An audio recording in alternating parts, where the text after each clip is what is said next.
Hello guys, how are you doing? Welcome back to another Twisted Bow rebuild video, starting with a Jad, that is KC number 11. No pet on the death, but we'll always gamble the cape instantly, so we can be done with this as soon as possible. No pet. Back to Cerberus, and another Pegasian Crystal. Yes, it's getting a bit painful now. And I got a load of hard caskets to open. I had a Master Clue step, which required me to teleport to a spirit tree that I'd planted, and I'd been recently just digging up my spirit trees every time they were done, because I'm going for the farming pet obviously, and they're one of the best base chances, so I ended up getting a step where I had to teleport to one, and I had to wait a few days for another one to grow. So we got some hard caskets and then got some master clues from the hard caskets. There's a lot of those in this episode, really ramping up our efforts to get that bloodhound pet, although it's one of the rarest in game, and it probably isn't going to happen, but you know, every time I get the casket in my inventory I do believe just slightly. Yeah, some of these hard clues are all fairly average so far, nothing too good. And yeah, just plenty of black dragon hide and alcohols and runes, and some purple sweets, always nice to see. We can take those to our Godwall's Dungeon Adventures, and there we got another D-hide shield. That's a dupe Sarah D-hide shield, and a master clue in that, and the master clue was 246k. And a red D-hide body tee, that is a unique I believe. And another master clue just before finishing opening them. And that master was a mimic. And our mimic KC 13, and it says 416 blood runes. You can probably work out why that is, or if you can't then it doesn't matter, because you're probably going to laugh at me if you do. Back to the Espori 165. And another master clue scroll, and another mimic. Yes, I did dodge the mimic last time, we're not going to talk about that, but yeah, just be a bit careful. Got some Zami wines there. And our next hard clue scroll, and that's 170k.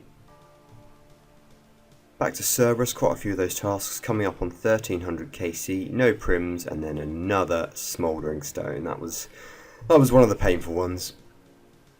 I'd say someone that wasn't painful though, look at that, the farming pet at last, 32.4 million XP, and we finally got it. And you know what, I didn't even notice it at first. I just did my seaweed run and I planted the next seaweed spore, as if, you know, I'm so used to doing this now.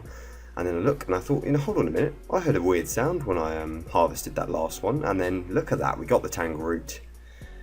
And just going to have a quick word with them, just checking the XP now, 32.4 million, yes, that was quite the grind, let's just say, but we got it in probably what is meant to be the best method to get it, giant seaweed. I would highly recommend any of you hunters doing it, do some seaweed runs, as it's proved to me that the tangle root does exist. I'm going to ensure that as we do every pet as soon as we get it, certainly not losing that thing, don't want to even think about them to get something like that back.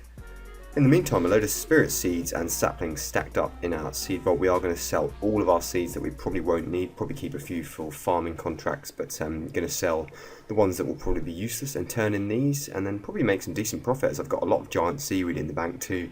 I'm going to show you my stack of that very shortly and sell that. Okay, so these seed packs, you get them from like normal farming contracts, and they're usually pretty good for profit. You usually get one very good seed in them at minimum, depending on what tier the contract is for. But for spirit seeds, I believe it's a tier 5, so the best one you can get. And yeah, we're just going to open all of these and then get a final loot for you very soon.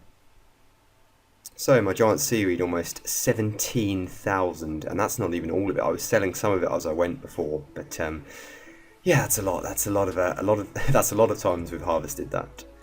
And the total profit, leaving that in overnight and collecting 6.2 mil for the giant seaweed, gives us about 21 mil from hunting the farming pet. So yeah, not bad, maybe worth it. I got that Groot just after I got the smouldering stone and a rage quit Cerberus for the night. So yeah, that was quite the change of luck. So 637k, yeah, it's more than the 400k predicted. So yeah, pleased with that. Got some onyx bolts to help us there. Okay, our next master clue, 2 in a row, and another mimic, lots of those this episode already. 15 KC mimic and 600 death runes and a dupe left eye patch is this reward. 900k prediction for the next master clue, and it is I believe that's a dupe unique actually, and it's pretty rubbish overall, 200k. We're going to get those prims though, I tell you. Alright, maybe we're not. Yes, a jar of souls was the next drop I got from Cerberus. It was just, he's just playing with me now, I think. 82 rune crafting coming in at the blood altar. Do enjoy this method quite a bit, so probably do this all the way to 86. And a bit of whip drop, you're used to seeing those, probably nothing new. Back to a bit of a Kree doing a duo this time. And a drop from the boss, a Godsword Shard 3. I'd much prefer an armor piece, but not seen many drops from Kree in my time, so always nice to at least know that we rolled one of the rare tables. Stayed for a little extra kill after my friend left and got another Godsword Shard. Our next master clue scroll of the video. And at 355k.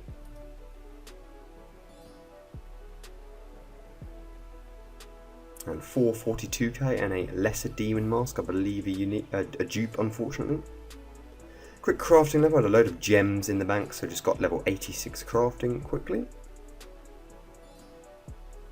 Okay, this would be kill 1500 at Cerberus, and still no primordial crystal, unfortunately. The log does not look very nice. It's 2 of each crystal and a jar. So yeah, we are going to commit to this grind though, because we might get the pet along the way too. But it's just very annoying to go dry on a 30ml item, if you know what I mean. Next investment, got ourselves enough cash to buy a Grazi rapier. Never used this before, and looking forward to using it for Slayer and a few bosses. Back to the Dagonoth Kings, hunting one of these pets too, going a bit dry I'd say. Over 6,000 kills overall, but a Sears ring there. Going to try and do Lord of the Rings hopefully at one point. 2 Sears rings and an Archer's ring, and then a Berserker ring. Yeah, my friend got the Archer's ring. Congratulations to him, and that was 3 out of 4. But ironically, missing the one drop you probably don't like to see, the Warrior ring. But it was a good trip regardless. 5mm split for each of us on that. So yeah, very profitable as always with the Fremnik Elite Diary. Little Skatizo kill with a skull, hoping to snatch Skatizo's Skotos. But yeah, 61 kill count, grimy torsals. And we've got ourselves another hard casket and green dragon mask. And some Taibu 1A teleports.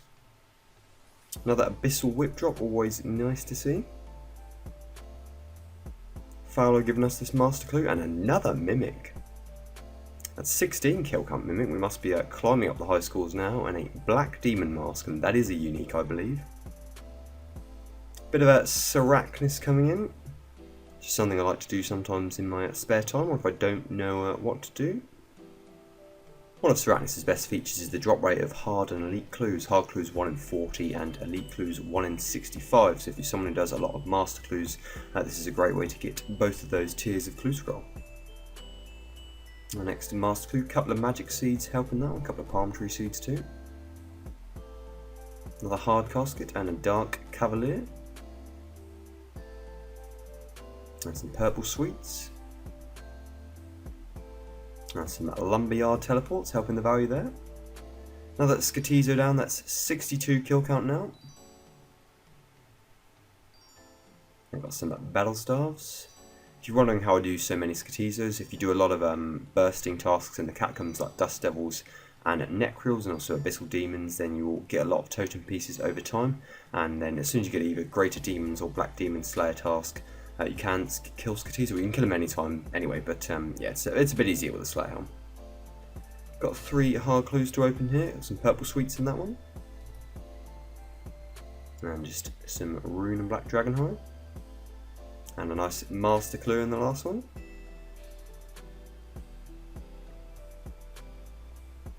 And 449k for that master, not too bad. Bit of Saradomin Gobbles, a Godsword Shard 1, 222, 2244 KC even. And a fairly long trip, that one, 1.85mm split in total. Thank you to Lightshell as always for joining me on my PVM adventures. And a hard casket to finish the episode, and 139k. Okay, that concludes another episode of the Noob Buys TBOW series, and a lot of clues in this one, loads of master clues, so really, as I said, ramping up our attempts to get that Bloodhound pet with a drop rate 1 in 1,000 flat means it's yeah, something like 63% chance we'll even get it if we do 1,000 master clues, and I don't think we're going to be reaching that for quite a while. But yeah, gotta believe. I got the old third age, didn't I, from the mimics, so it's definitely in there. It's definitely a possibility, and yeah, I know a few people who've done like over 1,000 masters and still don't have it. And there's, I don't know, I think most people with a pet like the Bloodhound will probably get it like sub 100 KC just because of the time it takes to get 1,000 master clue completions. But this episode, in terms of drops, the big one was the Tangle route. That ticks off one of our goals at the start of the series to get a skilling pet, and it was probably the most likely one that we were going to get, but we did feel quite dry on it, to be honest. 32 million XP, and there was, it's a weird one actually, because the 32 million XP, I'd say, is not the same as getting that, you know, amount of XP in something like woodcutting or mining, because you are literally just clicking your mouse and kind of getting 15k XP at once. Sometimes if you're doing like hardwood trees, it doesn't feel like you're putting as much effort in, but then you look back and yes, you did spend a lot of time doing farm runs, etc. And then 17,000 giant seaweed, just think how long it takes to pick that much. But great to get that out of the way. And yeah, this was actually recorded, that clip was recorded on New Year's Day. There was a bit of a backlog to these videos, as you might have worked out, and yeah, what a start to the new year that was for me, and saved me an entire year of doing more consistent farm runs. I'll probably still do like farming contracts and maybe the occasional herb run just for a bit of a easy profit, but no, not going to do any more fruit tree runs, that's for sure. If you want me to release a video showing you all the methods I did to get the Tangle route, I can definitely do that. I can explain sort of what your best chances, but yeah, you just got to get the drop at the end of the day. Anyway, Cerberus, yes, a bit disappointing this episode. We got the Pegasian Crystal, Smouldering Stone, and then a Jar of Souls as well. Not too annoyed about the jar, it's kind of nice to get a unique there, but we just want to get those prims. It's just such a kind of pain to go dry on what's, you know, an item that's worth 30 million, but I'm sure if we keep doing our Cerberus tasks, we will get it eventually, and you never know, it could get 2 in 1 tasks. Just got to keep believing with this game, and I'm sure it'll serve you well. So yeah, thank you very much for watching the video and all the support as always, and I will see you in the next video.